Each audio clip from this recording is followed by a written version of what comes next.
Vamos orar pelo Ziel, no nome de Jesus? Senhor, nós te louvamos por esse tempo, pela tua palavra, que há de ser revelada a nós através do Ziel. E, Senhor, como sempre digo, é motivo de grande temor estarmos aqui em cima. E nessa hora eu quero te pedir que tu tome a boca do Ziel, a mente dele, e use, Senhor, as palavras dele para que sejam as tuas palavras, Pai. No nome de Jesus.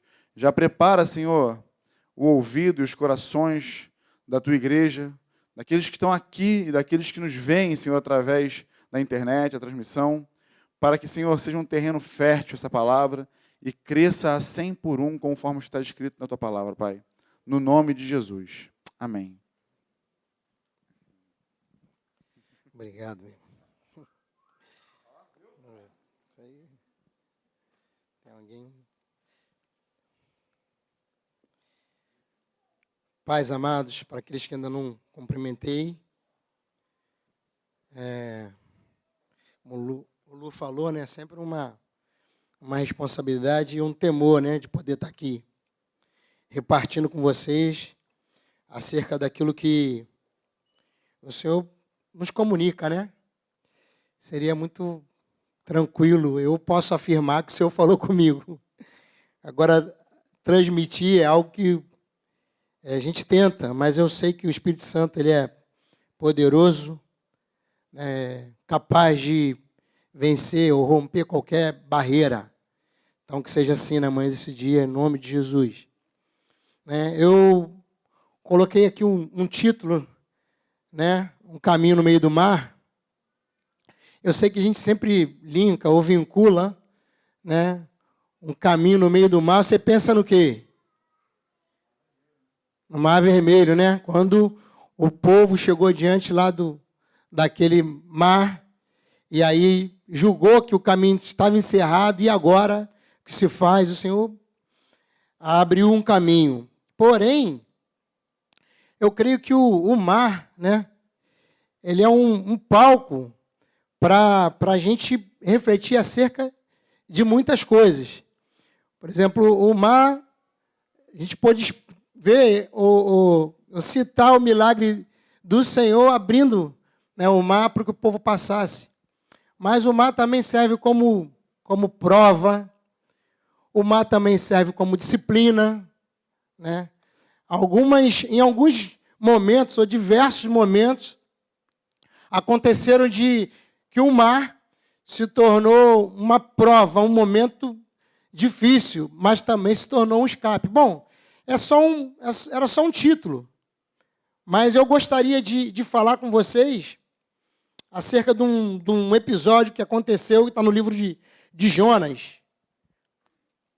E eu queria ler com vocês, que vocês acompanhassem, e como normalmente eu faço, né, de costume, eu vou trazendo para vocês aqui, traçando um paralelo daquilo que está escrito, que foram para aqueles dias, mas que eu creio que são para nós no dia de hoje.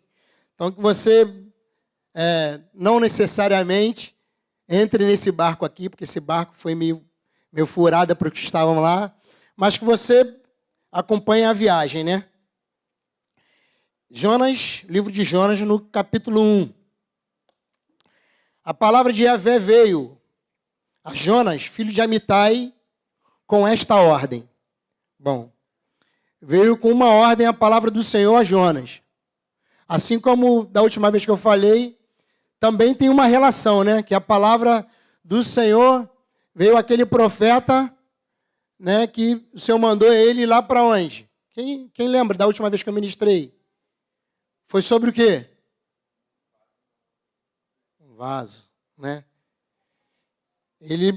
O Senhor tinha ordenado a Jeremias descer à casa do olheiro. E usou a mesma expressão, pelo menos segundo a minha tradução. Deu essa ordem: dispõe-te e vai à grande cidade de Nínive. Quer dizer, morada de Nínive, e prega contra ela, porque a sua malignidade subiu até a minha presença. Entrando Jonas, entretanto, Jonas decidiu fugir da presença de Yahvé o Senhor e partiu na direção de Tarsis, isto é, jaspe amarelo, descendo para a cidade de Apô, que significa Jope, ou seja, Formosa. Encontrou um navio pronto a zarpar para Tarsis.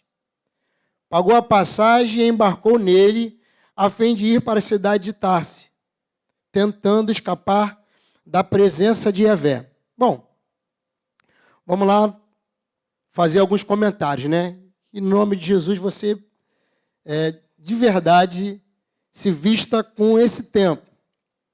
Mas, no versículo 3, diz assim: entretanto, Jonas decidiu fugir da presença do Senhor. Eu fico pensando, qual é a possibilidade que nós temos de fugir da presença do Senhor? Você que conhece, ou você que não conhece, mas você que já ouviu falar de Deus, sabe quem Deus é, né? Como fugir da presença do Senhor? E é claro que aqui a gente vai buscando, imaginando, pensando o que seria isso, fugir da presença. Porque eu creio, amado, que fugir da presença do que ele está falando, muitas vezes eu e você podemos fugir. Como fugir? É assim, o Senhor tem algo para nós, eu decido não fazer. O Senhor tem algo para a minha vida, tem uma direção para a minha vida, eu não faço. Porque nem sempre fugir é ir para longe, literalmente para longe. Às vezes fugir é justamente, assim, não vou fazer. Não quero fazer. Às vezes a gente argumenta dizendo que eu não posso fazer. Eu vivi algumas vezes, alguns momentos da minha vida, né, com essa palavra acerca de mim mesmo. De um caminho, de uma direção que eu cria, que eu até gostaria, mas não me via capaz, pronto para fazer. E aí eu falo assim, não vou fazer. Cuidar de alguém, por exemplo. Quantos aqui cuidam de alguém discipulando? Quem é discipulador aqui? Fala para mim, levanta a mão. Eu vi um monte de mãos que não se levantaram. Mas você sabia que essa é uma ordem do Senhor para nós, sem exceção? Você que reconheceu o Senhor, que decidiu pelo senhorio dele na tua vida, que canta a supremacia dele, eu quero te dizer, o Senhor te deu uma ordem. Qual é a ordem? Alguém fala dessa ordem aí, por favor, uma pessoa. Ide e fazei discípulos. Isso é uma ordem ou não?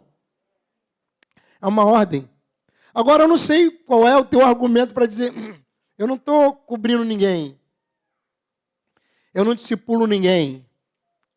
Talvez você não esteja anunciando e ganhando alguém. Porque esse é o caminho. Essa é a ordem, uma das ordens que o Senhor deu, do qual nós podemos estar negligenciando, não estar andando. Bom, Jonas sabia muito bem o que ele precisava fazer. Jonas era um profeta. Foi chamado e cumpria, na verdade, o seu chamado ao longo de muitos anos. Jonas, ele era um profeta que lá onde ele morava, ele já tinha esse chamado estabelecido e cumpria. Mas, em um determinado momento, falou assim, eu não vou. Vou fugir de Deus. Mas nós precisamos entender que esse fugir, talvez está relacionado a você. A gente vai seguir lendo, vendo os motivos e as consequências de alguém que foge. De novo, se você é alguém, eu só estou levantando uma possibilidade, ou algo que é tão simples, talvez você tenha ouvido, tenha se convertido e esteja nesse contexto dessa igreja do qual a gente serve, ouvindo isso muitas vezes. Nós precisamos ser e fazer discípulos. Ser e fazer discípulos.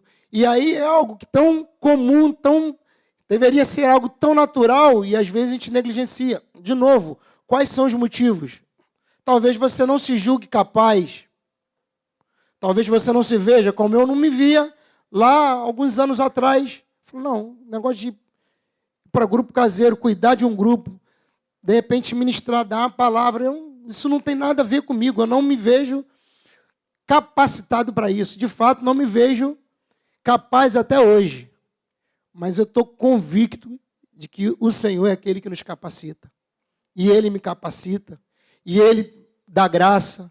Né? E Ele nos anima. E Ele nos instrui. E Ele vai nos conduzindo na própria vontade dEle. Desde que nós nos dispomos a isso. Bom, uma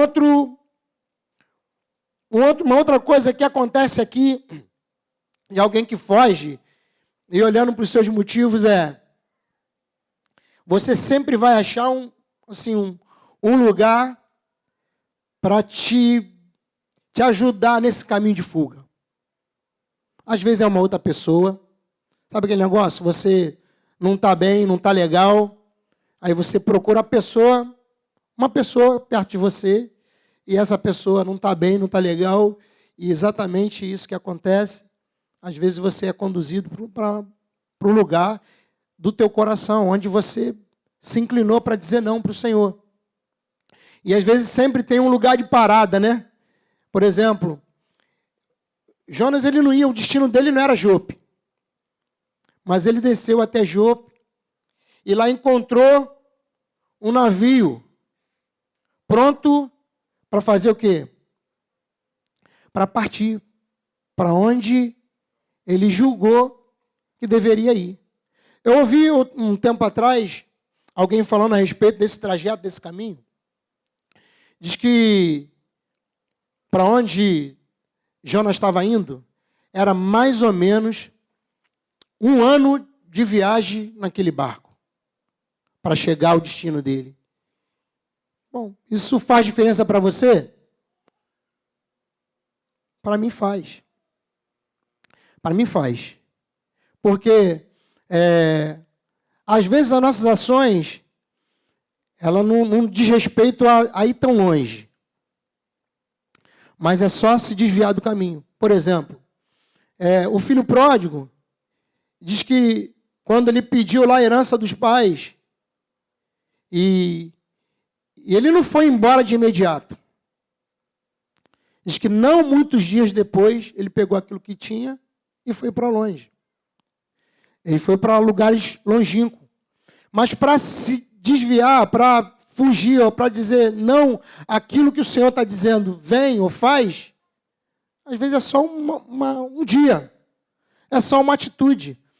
Né? Ele fala, o pai, quando ele volta, uma das coisas que o pai faz, a primeira coisa que eu creio que o pai faz, é restaurar as vestes. É dar ele vestes limpas, vestes novas. Porque eu penso e creio que a primeira coisa que acontece quando nós vamos para longe é as nossas vestes se sujar. A gente manchar a nossa vida de alguma coisa que não é santo. Porque nós fomos chamados para ser santo. Você foi chamado para andar com vestes limpas e brancas todos os dias. Né? Então, para sujar as vestes, era só fazer isso. Mas quando eu vou para longe, estava falando a questão da distância. Quando eu vou para longe, na verdade, eu começo a me ver tão longe, que eu não consigo me imaginar voltar. E também é uma outra arguição que a gente precisa fazer. Né? Porque eu creio que tem pessoas, tem gente que às vezes segue fazendo, tomando decisões. Às vezes foi uma decisão. E está num navio, está num barco desse aí, está num caminho no meio do mar, porém não sabendo como voltar. Pensa que o fato de ter ido tão longe, não dá mais para fazer esse caminho de volta. Bom, mas é assim, né? Nós sempre vamos encontrar alguém ou uma oportunidade de a gente legalizar de alguma forma o nosso caminho para longe. Legalizar a nossa rebelião, ou a nossa rebeldia. Porque os motivos, e eu penso que a gente vai acabar citando mais na frente, os motivos que Jonas tinha para ir para longe, para dizer assim, eu vou fugir, eu vou para longe. Ou dizer assim, eu não quero. É algo assim, quase que inacreditável. Como que o homem, como que nós conseguimos dizer não para algo que a gente já falou, já se comprometeu dizendo sim, e algo que, na verdade, é para benefício.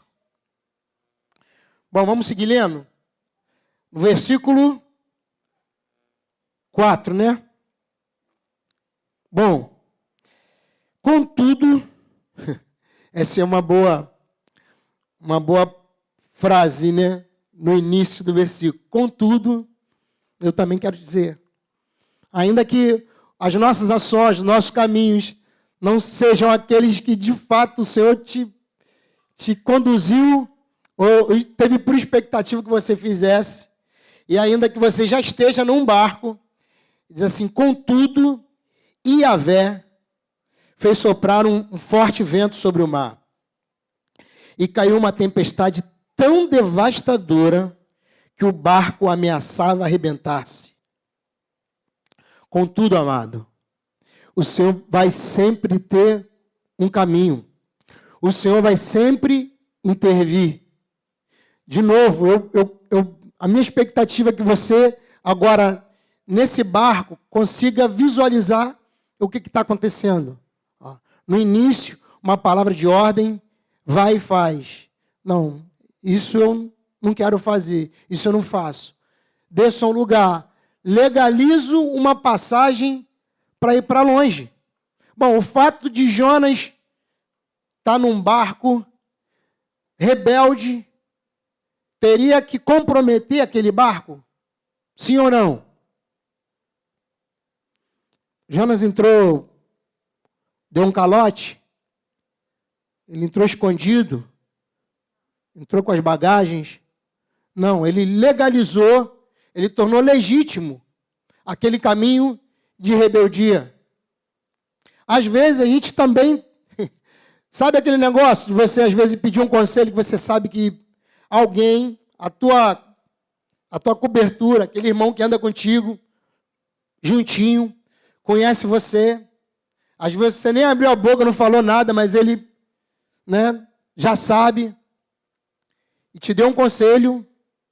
E você, às vezes, fala, vamos buscar um outro. Mal motivado? Já aconteceu isso com alguém aqui?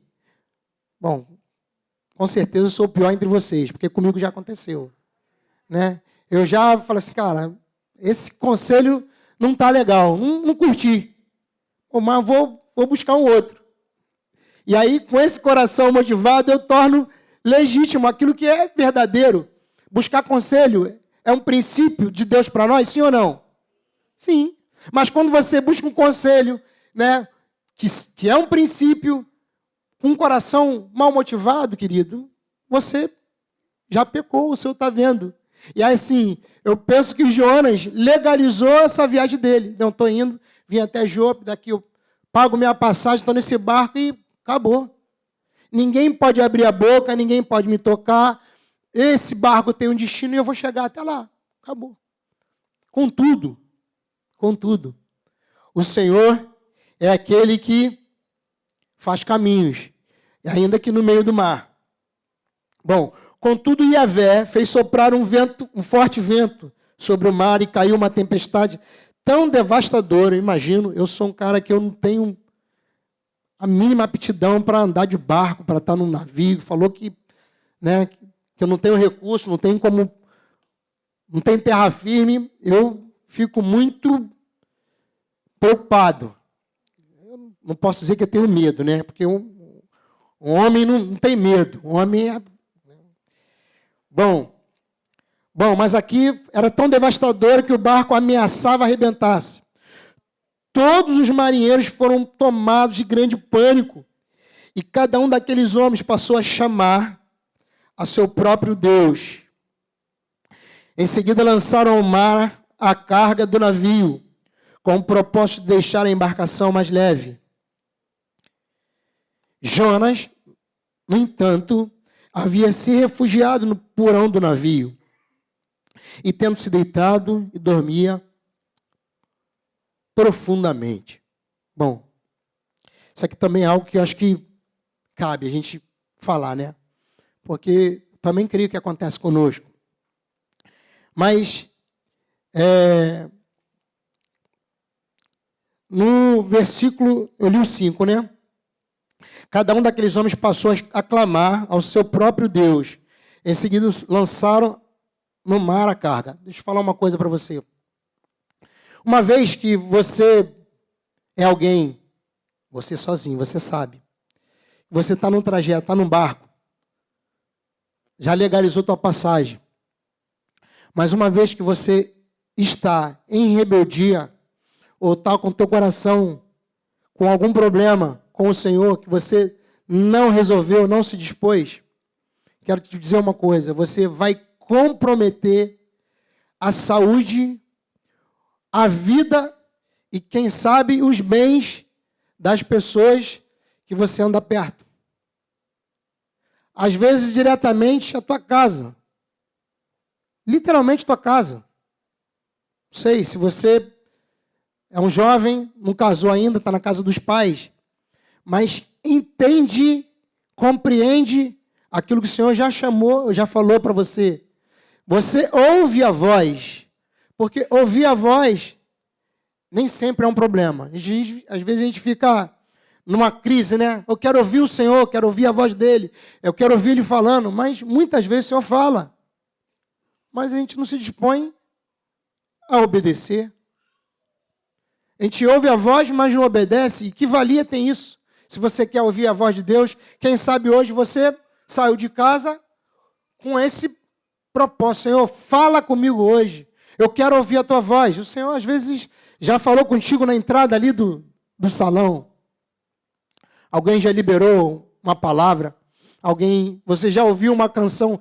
Que é momento mais precioso do que esse, da gente poder ministrar ao Senhor a respeito de quem Ele é, que todas as coisas foram criadas por Ele e que Ele tem a supremacia, é um Deus soberano, é aquele que governa sobre todas as coisas.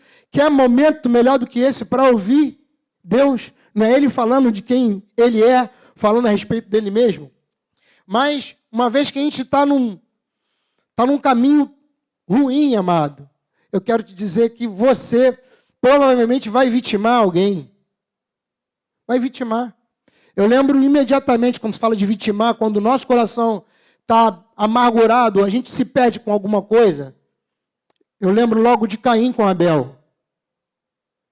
O que tinha a ver Abel com as guerras de Caim?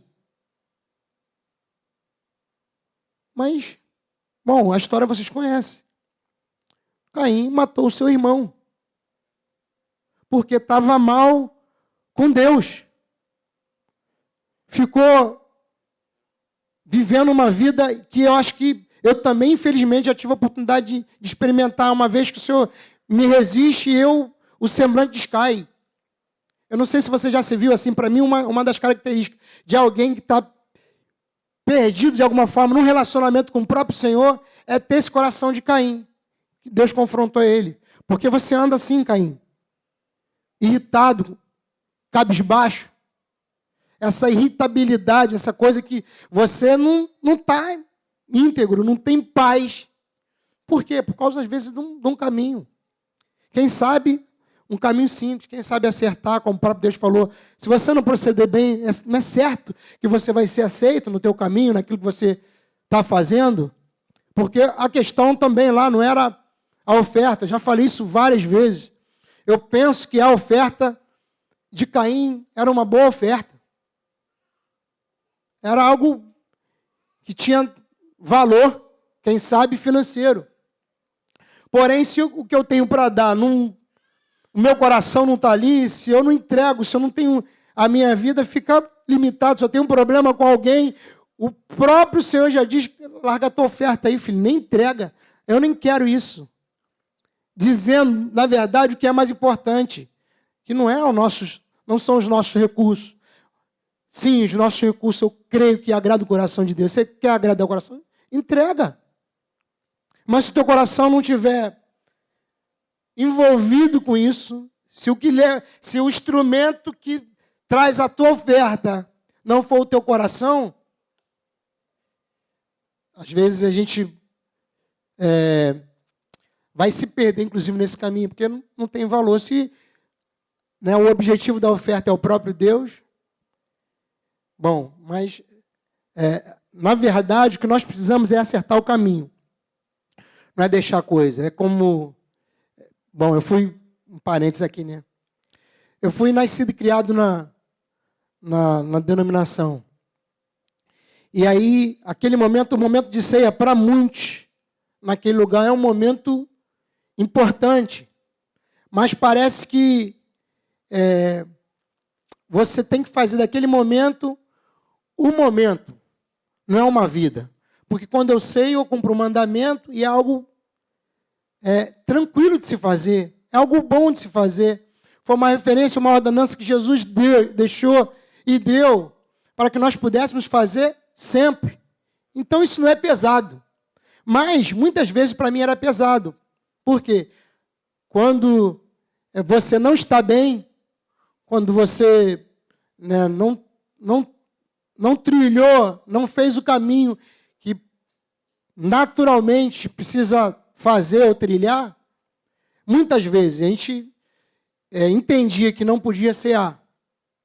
Bom, mas o Senhor nunca recomendou isso. Você está em pecado, você pisou na bola, você tropeçou. Não. Se examina e acerta o caminho. Restaura, pede perdão e ceia. Só que muitas vezes, a gente preferia, eu, né? Eu sei que alguns que já sabem o que eu estou falando, simplesmente não ceia. Não ceiava, briguei com meu irmão, estou com um problema lá com o pastor, estou com, né, discuti com a mulher, fiz, bom, não importa. A gente tem que acertar. Né? Então o Senhor nunca vai valorizar mais a questão do teu reconhecimento, de que você reconheceu que pecou, do que a restauração, o caminho de volta, o pedido de perdão. E, na verdade, foi para isso que ele fez todo um caminho. Mas, voltando para o assunto, você, ou melhor, se você está nesse barco, se você está entendendo, se você está nessa viagem, já entrou, está indo para Tarsis nesse barco, olhando para todo esse episódio, você vai ver que o Senhor intervém. Contudo, o Senhor começa a se mexer. Contudo, o Senhor está vendo o caminho de Jonas. E aí se levanta uma tempestade e as pessoas no barco começam a tomar atitude, fazer caminhos para salvar a vida. O que começa a ir para fora desse barco? As suas bagagens. É claro que a gente começa a pensar e pela viagem, uma viagem, se de fato for assim, era tão distante, a ponto de às vezes demorar um ano para chegar nesse lugar, tinham coisas valiosas. Quem sabe mudanças, bagagens, e que começam a gerar prejuízos. De novo, a nossa rebelião com o Senhor nos gera prejuízo. Gera prejuízo financeiro. Gera prejuízo emocional. Né? O espiritual nem se fala. Então, olha para o teu caminho. Olha para corrigir. Se o Senhor te deu algo que é possível você fazer. Porque eu tenho certeza. Se o Senhor te deu algum caminho, te conduziu para isso, você é capaz. Ou Ele te capacita para isso. Vamos seguir lendo. Bom, eles lançaram a carga do navio com o propósito de deixar a embarcação mais leve. Jonas, no entanto, havia se refugiado no porão do navio e, tendo se deitado, dormia profundamente.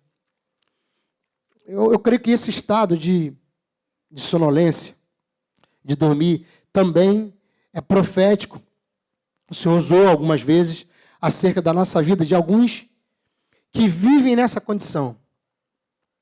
Alguém já ouviu um texto que fala, desperta. Desperta, ó tu que dormes. Bom, qual é o mal que se tem em dormir? Nenhum. Mas eu creio que dependendo do teu sono, do sono que você está dormindo, e assim não tem outra referência para dar, senão também a minha própria vida, de momentos que eu me vi dormindo. Dormindo.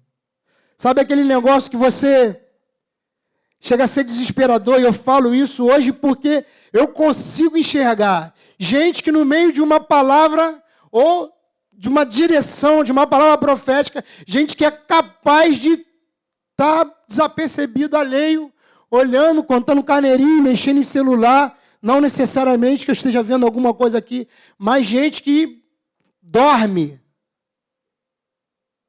Sabe aquele negócio, a palavra profética, eu vou dizer e afirmar, a respeito do retiro, existe uma palavra profética. Qual é a palavra profética? Renovo. Mas eu olho, eu vejo alguns que não estão, se perguntar, nem conhece, não sabe. Mas você não é alguém distante, você é alguém que está perto. Anunciar todo domingo. Será que não existe um interesse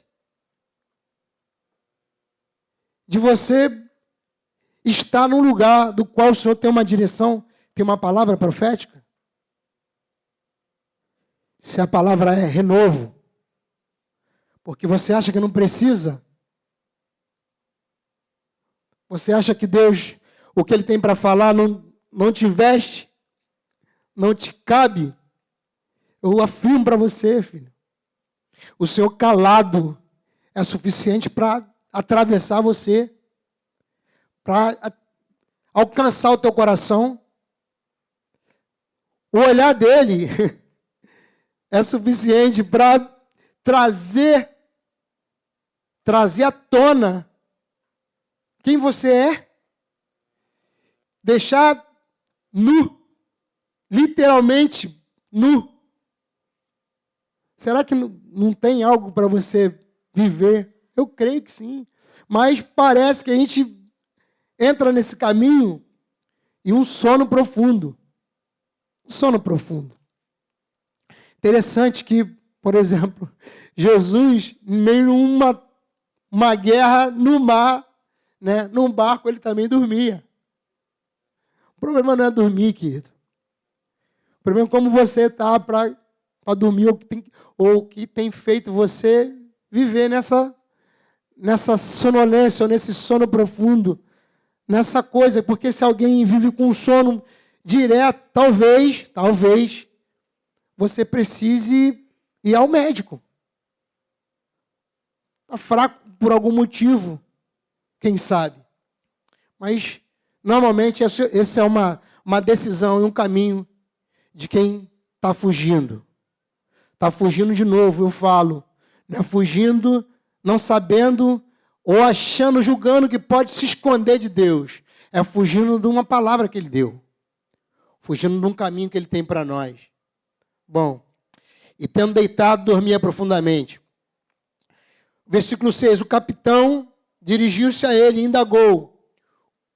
Essa é a pergunta que eu penso, né, que a respeito de algumas pessoas a gente acaba fazendo.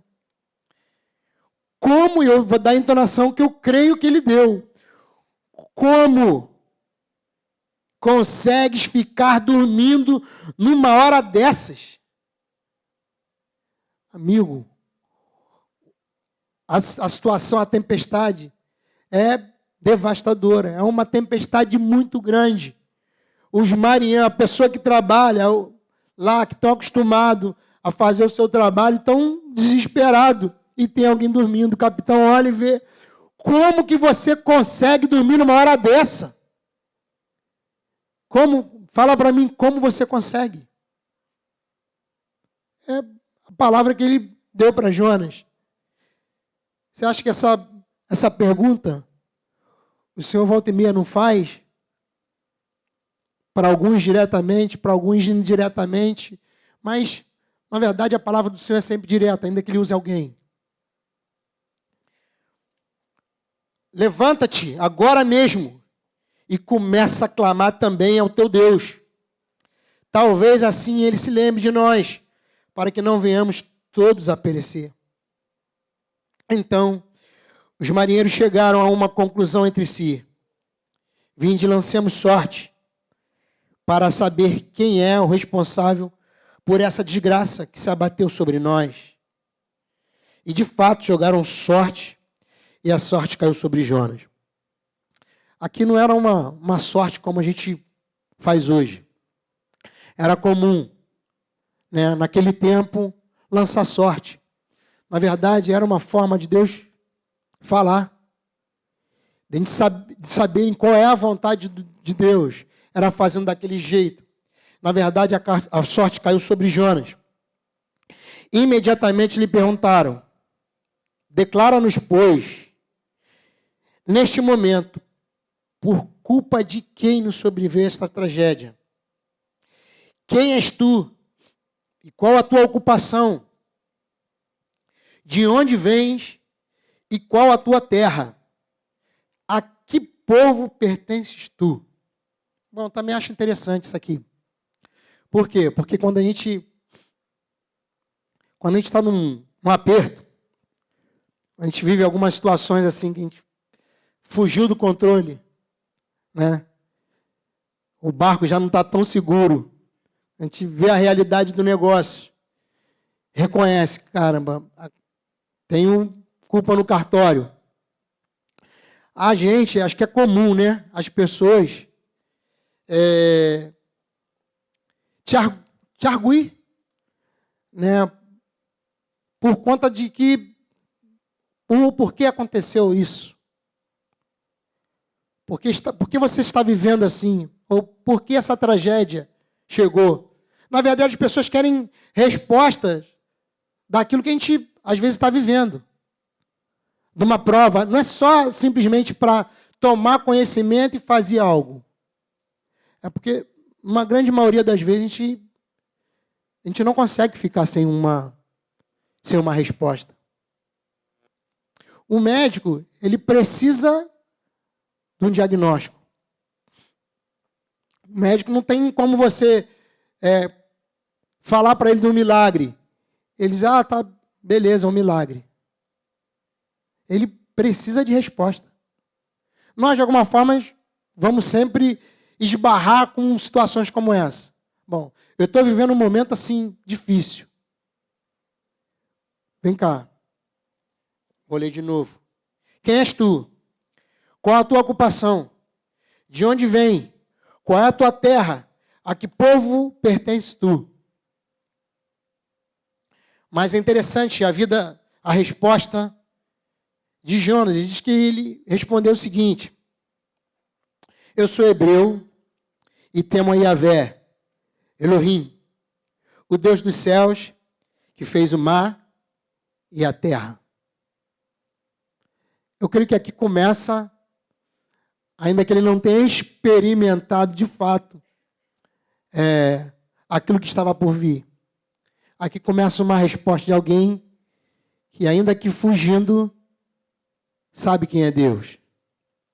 Ele só falou isso: eu sou hebreu, eu sou de um povo separado, eu sou de um povo escolhido, eu tenho uma história e sirvo a esse Deus. O nome dele é Yahvé, Elohim, dono do céu, criador do céu e do mar.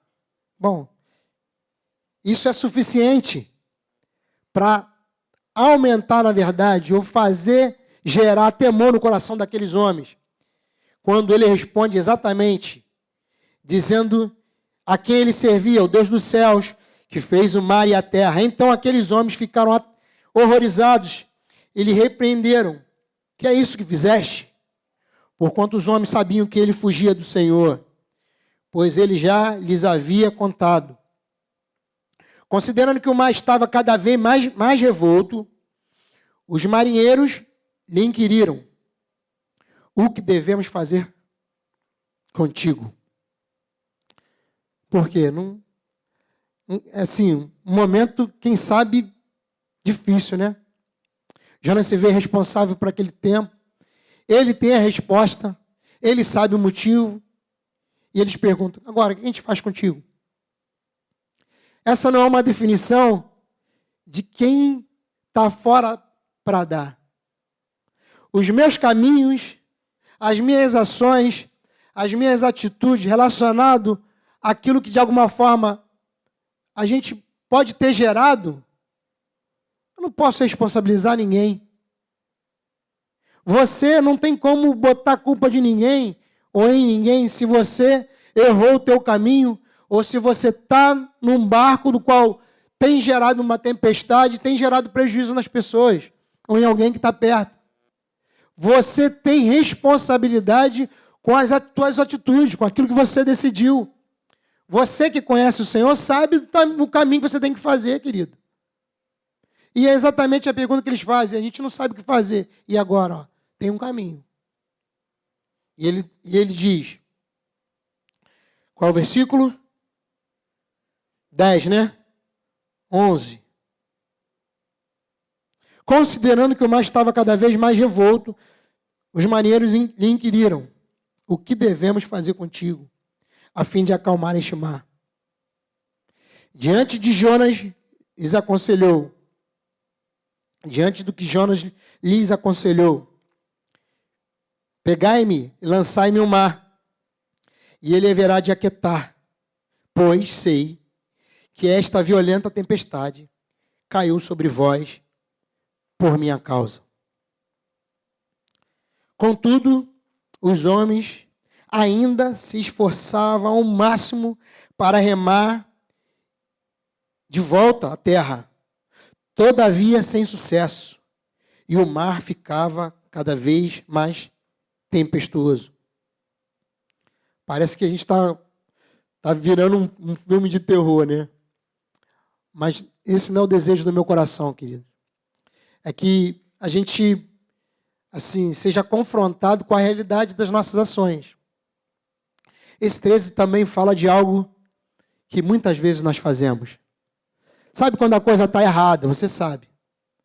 Mas sabe que às vezes você fica tentando remar para o barco voltar. Não, isso não. Vamos tentar dar um jeito. Bom, a palavra já tem. O caminho você já sabe. Quem sabe? Quer ver uma coisa que eu penso que nos intimida muito? Luz. Quando a gente está em trevas. Eu posso perguntar a alguns aqui, quem já andou assim em trevas? Viveu caminhando, tentando caminhar no meio da luz, melhor, entre os irmãos, mas em trevas. Você sabe o que é isso. Não vou pedir para levantar a mão. Mas eu posso me expor. Já vivi um tempo da minha vida em trevas. Em trevas. Coisa horrível.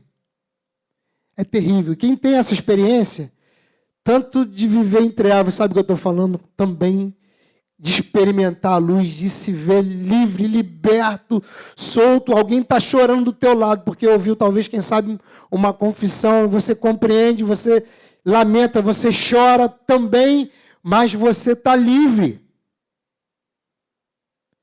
E essa liberdade você não vai alcançar no psicólogo, você não vai adquirir meias verdades, andando no caminho parcial ou tentando remar de volta. Falando assim, nunca mais eu volto, nunca mais eu faço isso. Não, mas me dá mais uma oportunidade, deixa eu voltar de novo, deixa eu remar para encontrar a terra. Não, você está no meio do mar e contudo, lembra, aquele que falou, tem necessidade de andar conosco. Estamos comprometidos com Ele. E aí, às vezes a gente tenta fazer exatamente isso. Contudo, os homens ainda se esforçavam como? Ao máximo, para remar de volta à terra. Todavia, sem sucesso. E vai ser, querido, sem sucesso. Porque o caminho do Senhor, esse caminho é perfeito. É Ele que nos permite nos livrar ou alcançar aquilo que de fato aqueles homens precisavam. No meio do mar, em meio, a a uma tempestade. Bom, 14. Por isso suplicavam a Yahvé nestes termos. Já não é simplesmente a uns deuses. Aqui, diante da palavra de Jonas, querendo ou não, diante da pregação dele, ou daquele momento, de reconhecerem, de fato, quem estava naquela situação, quem era o Deus que governava sobre terra e céus, era Yahvé, era o Senhor. Bom, e eles começam a orar.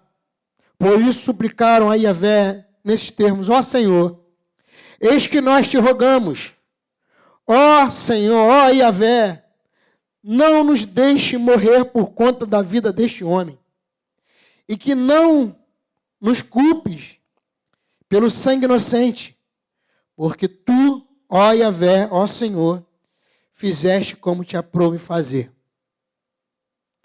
Bom, eu penso que é difícil, né? Imagina você, de alguma forma, se tornar instrumento a condenar à morte uma outra pessoa, ainda que ela se considere culpada e que deu o caminho. Porque eu também ouvi, tem coisas que a gente não tem plena compreensão, né? Mas eu ouvi alguém falar: Jonas não pula do barco. Jonas é jogado. Jonas tem que ser posto para fora. Bom, eu só consigo chegar numa conclusão quando ouço falar sobre isso. Que talvez o caminho que você tem para fazer,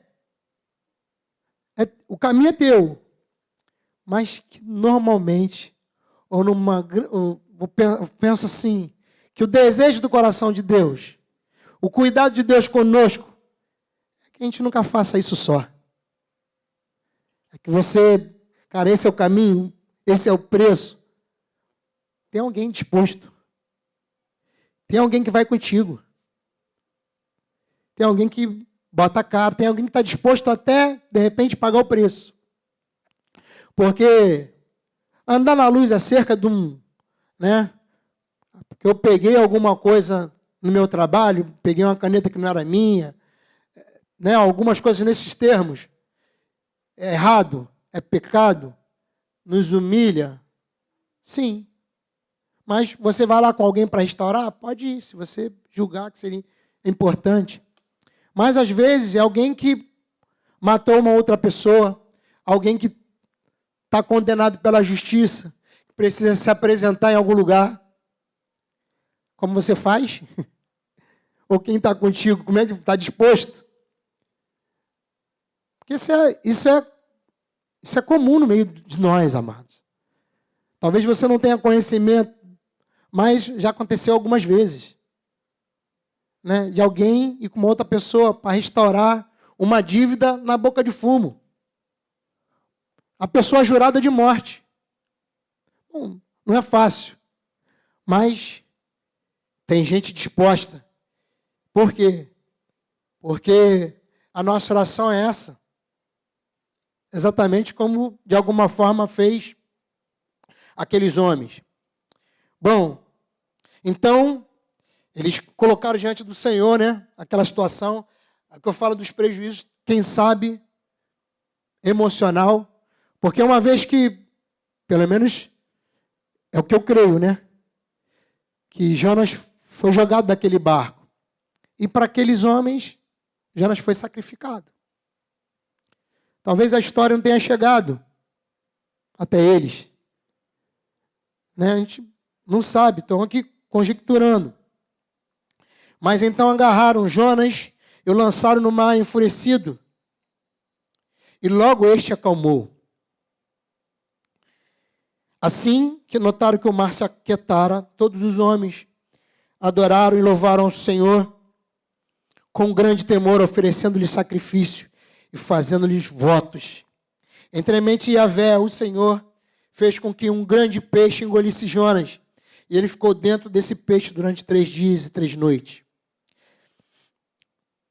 Então, dentro do ventre do peixe, Jonas orou a Yahvé, o seu Elohim, Deus, e disse: em meu desespero, clamei ao Senhor, e Ele me respondeu. Do ventre do Sheol, da morte, gritei por livramento. E Tu, ó Senhor, ouviste o meu clamor.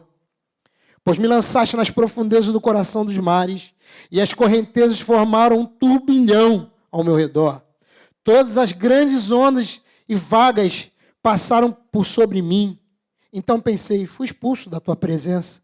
Poderei contemplar o Teu santo templo uma vez mais? Eis que as águas todas me cercaram até as profundezas da alma. O abismo me cercou e as algas marinhas se enrolaram na minha cabeça. Afundei até chegar aos fundamentos dos montes, a terra embaixo, cujas trancas me aprisionaram para sempre. No entanto, Tu fizeste subir a minha vida de volta do Sheol, da sepultura, ó meu Elohim. Eis que quando minha vida já se ia apagando, eu me lembrei de Ti, Yahvé, e a minha oração subiu à Tua presença, Teu santo templo. Aqueles que acreditam em ídolos inúteis afastam de si a verdadeira Shed, piedosa benevolência. Eu, porém, te oferecerei sacrifícios com voz de ação de graças. O que eu prometi, cumprirei fielmente. Sim, eis que Yeshua, a salvação, vem do Senhor, Yahvé. E Yahvé deu ordem ao peixe, e esse vomitou Jonas na praia. Bom, é o caminho que nós temos, amado. Eu não sei em que tipo de, quem sabe, de lugar a gente foi posto. Em que tipo de lugar nós fomos parar. A comparação aqui de Jonas no ventre do peixe é muito significativa. Muito. Por quê? Porque ele compara, na verdade, Jonas morreu. Como é que eu posso falar? Jonas morreu, não morreu. Mas tu imagina, se você consegue, 3 dias no ventre de um peixe. Com tudo aquilo que ele está dizendo. Que as algas enrolaram na cabeça, né? Que lugar desconfortável, né? Às vezes julgando que estava morrendo. É porque essa expressão é dele. Ele estava aqui no Sheol. Sheol está relacionado a um lugar de morte, né? E aí, como é que eu faço? Eu quero te dizer que, assim como Deus livrou Jonas por conta do caminho, da oração dele, do reconhecimento, ele tá pronto para socorrer, porque esse caminho de Deus com Jonas não é para o mal. E de verdade, querido, não tem caminho que o Senhor possa estar fazendo contigo que seja para o mal. E eu quero te dizer, na verdade, dar ênfase, que esse caminho no meio do mar é para o Senhor te livrar. E ainda que seja por consequência que você esteja vivendo, esse turbilhão de coisas, é para te fazer bem. É para você volte para Ele.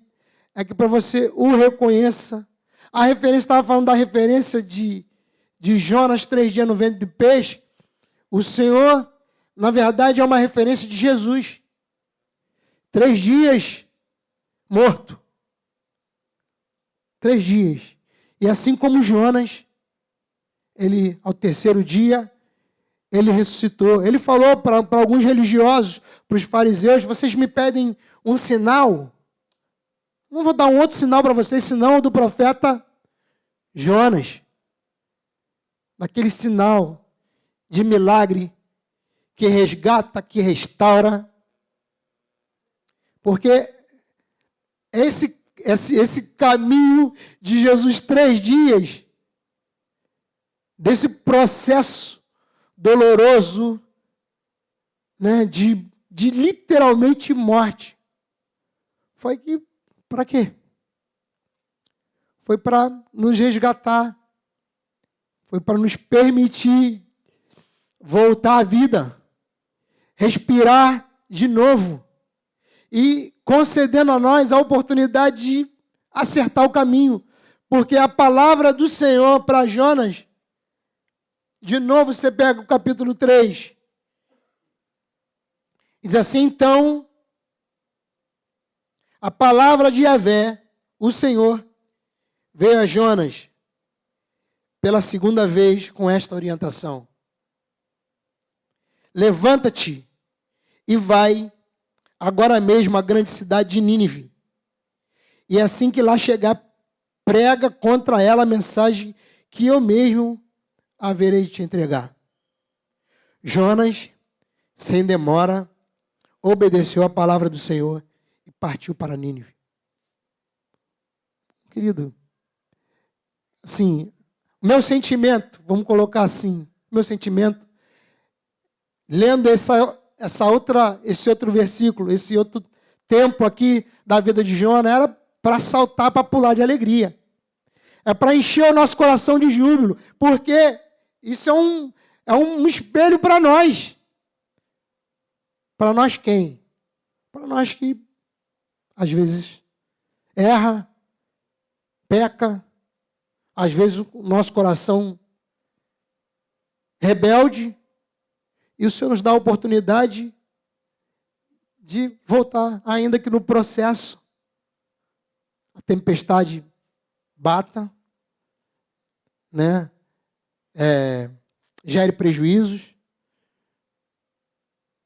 mas para que a gente tenha a oportunidade de cumprir, porque essa não é Jonas que criou, é Ele que está dando.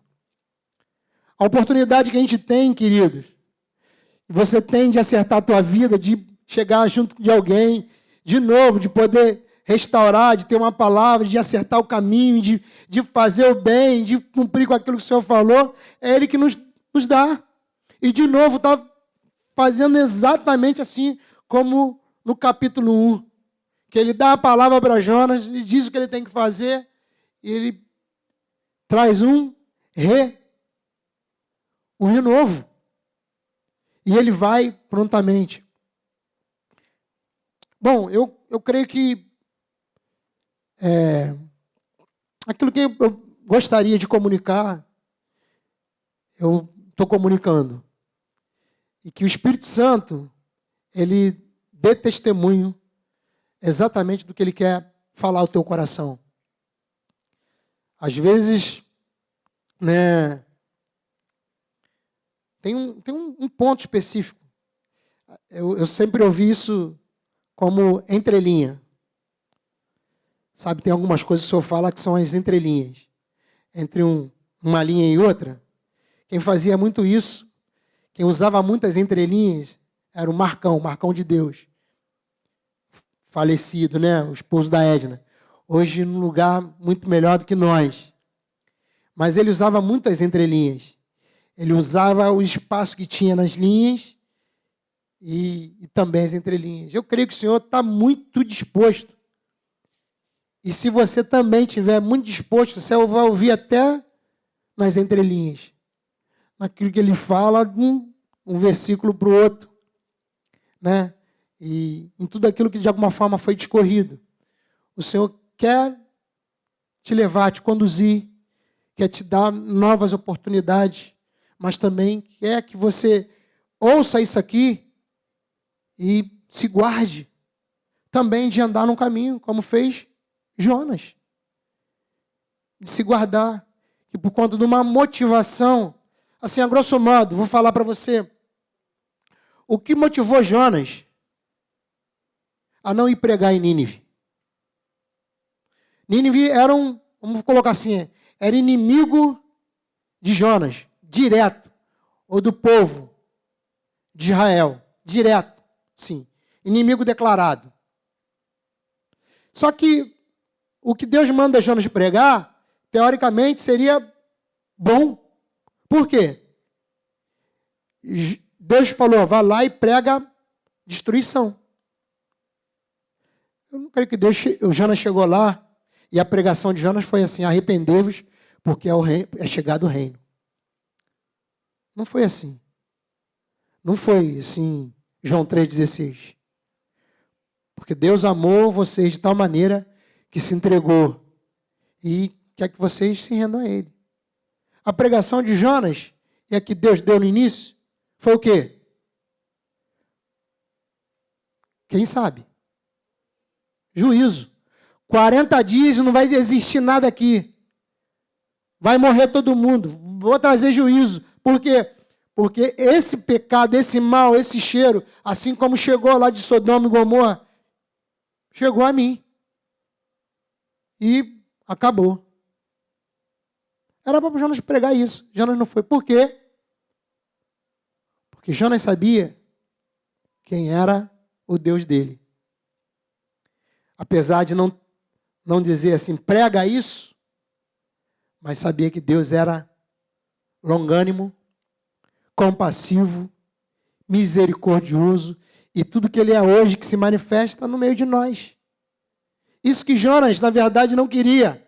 Eu sabia que se esse povo se arrependesse e buscasse a tua vontade, buscasse se humilhar, fizesse o caminho que eleva, porque o caminho que eleva, o caminho que te leva a Deus, é a humilhação, é o quebrantamento, né? Parece contraditório, mas é para baixo que você sobe. E Jonas sabia quem era Deus. Ele falou assim, não, cara, eu não tenho que passar por isso. Talvez você já tenha ouvido essa expressão, talvez já tenha falado. Ah, isso não. Eu não tenho que passar por isso. Já de idade, 53 anos na cara, não. E a gente vai resistindo Deus. Então, no nome de Jesus, que você tenha o teu coração aberto de não fazer esse caminho, de não criar recursos, ainda que parecem legítimos, mas para manifestar a rebeldia do teu coração. Mas se também você, por acaso, entrou, pagou, tornou legítimo o teu pecado, no nome de Jesus, se arrepende. E volta. E volta. O Senhor, de novo, o caminho do Senhor de nós, sempre vai ser assim, de bem. Para encerrar, nessa semana eu estava lendo Atos 26, e lá está o episódio de Saulo discursando, Paulo, né? Discursando ao rei Agripa. E ele está dizendo do processo que foi, que ele viu aquela luz que brilhava mais do que o sol, né? Que ele, de alguma forma, zeloso com aquilo que ele entendia, com o que ele foi ensinado, do zelo que ele tinha em relação àquilo que ele tinha por revelação da própria palavra, perseguindo os cristãos, e aí é confrontado com essa luz. E Jesus fala para ele, Saulo, Saulo, por que me persegue? E ele cai, fica cego. Mas quando você vê no versículo seguinte, Paulo falando da declaração de Jesus em relação a isso. Deixa eu ler o versículo para ser fiel.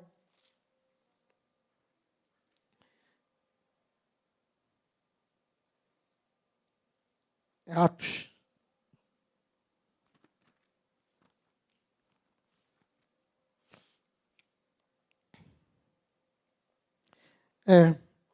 Atos 26, 14.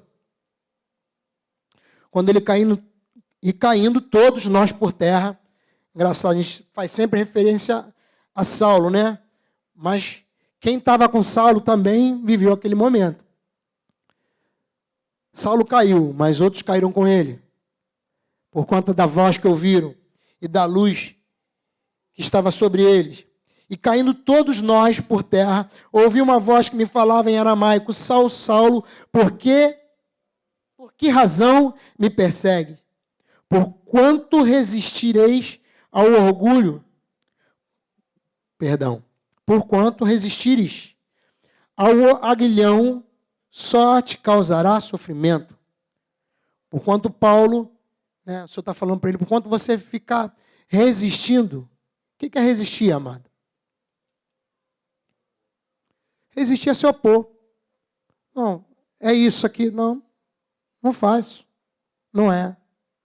E ele está dizendo, o Senhor está dizendo, enquanto você resistir, só vai gerar dor, sofrimento. E ele fala aqui de aguilhão, né? O aguilhão é um instrumento pontiagudo, normalmente ferro pontiagudo, que você, assim, a grosso modo, para lembrar, quantos conhecem espora? Já ouviu falar de espora de cavalo? Né? O pessoal usa a espora para tocar assim, ferir de alguma forma devagar o cavalo. Ali é um aguilhão. E às vezes nosso caminho é de perseguir. Perseguir o quê? Como a gente vai perseguir o Senhor, como Saulo perseguiu? É fazendo aquilo que às vezes está relacionado aqui, nesse nível. Não é nem para cima.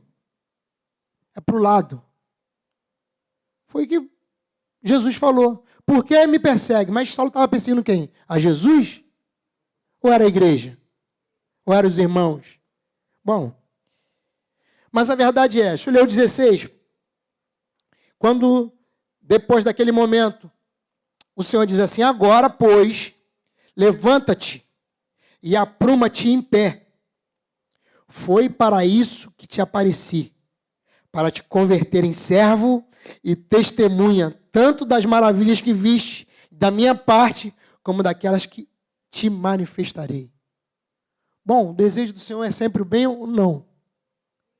É sempre o bem, querido.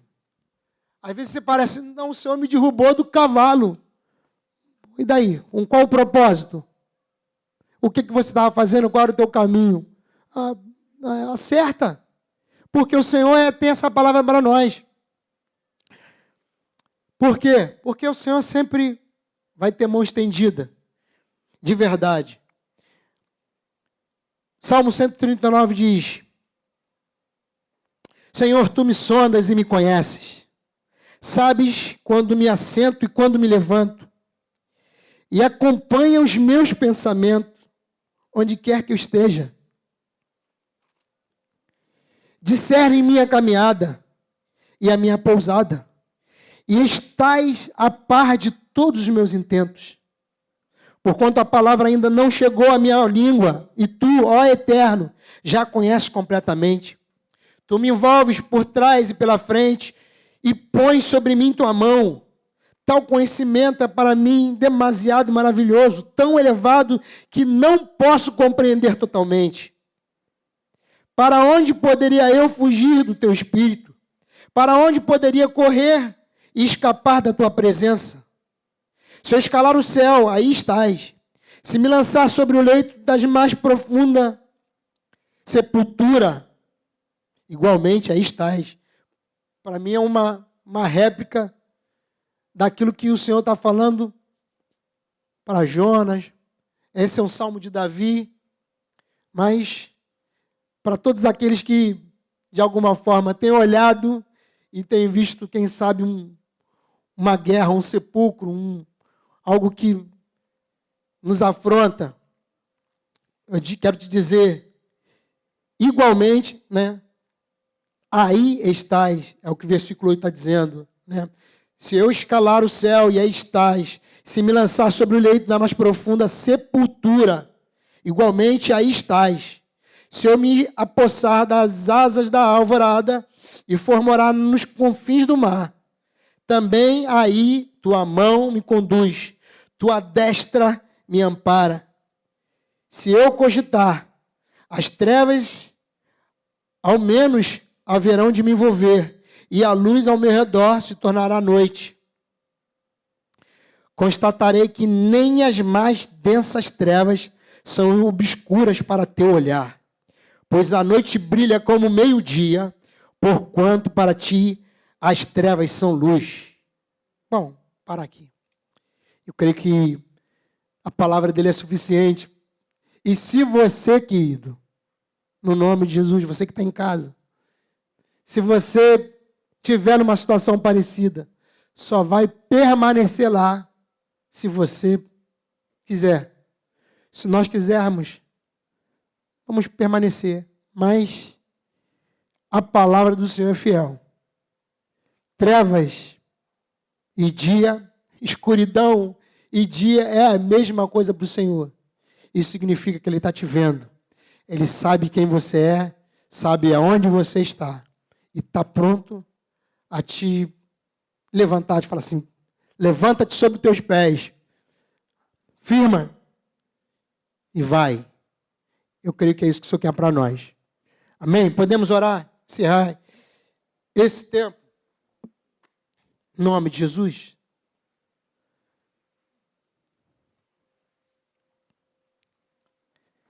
Cantar, na verdade, a vida do Senhor, como a gente cantou hoje, algumas canções, isso é muito bom, porque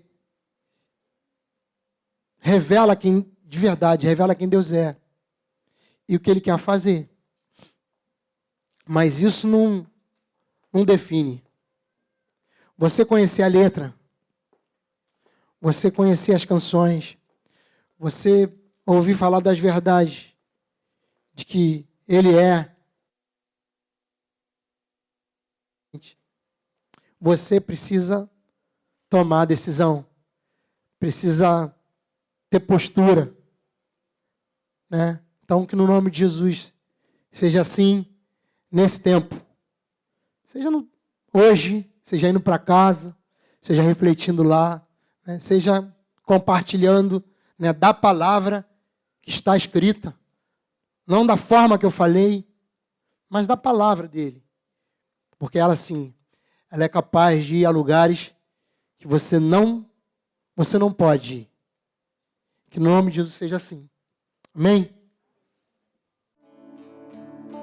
Ah, Senhor, essa é a nossa oração. Essa é a nossa oração, Senhor, nesse lugar hoje. Sabemos que teus olhos, Senhor, estão sobre nós. E ainda, Senhor, que assim como eu estive, Senhor, e alguns também, como eu, perto de pessoas, Senhor, mas num lugar tão escuro, tão perdido, Senhor, tão em trevas, Senhor. Mas Tu me achou, Senhor, porque há trevas e luz para Ti, trevas e dias para Ti, são exatamente a mesma coisa. Eu sei, Senhor, que os Teus olhos nos contemplam nesse lugar. Então, Senhor, no nome de Jesus, se tem alguém, Senhor, aqui, nesse lugar, Senhor, de trevas, andando em trevas, tropeçando, Senhor, ou vivendo num caminho, Senhor, vivendo num lugar, parece que sem esperança, Senhor, condenados, Senhor, a andar exatamente assim ou ficar assim. Abre os olhos, Senhor, no nome de Jesus. E, Senhor, que nessa atitude, nessa decisão, possa experimentar, Senhor, a luz, a Tua luz, Senhor, porque na Tua luz, Senhor, nós vemos a luz.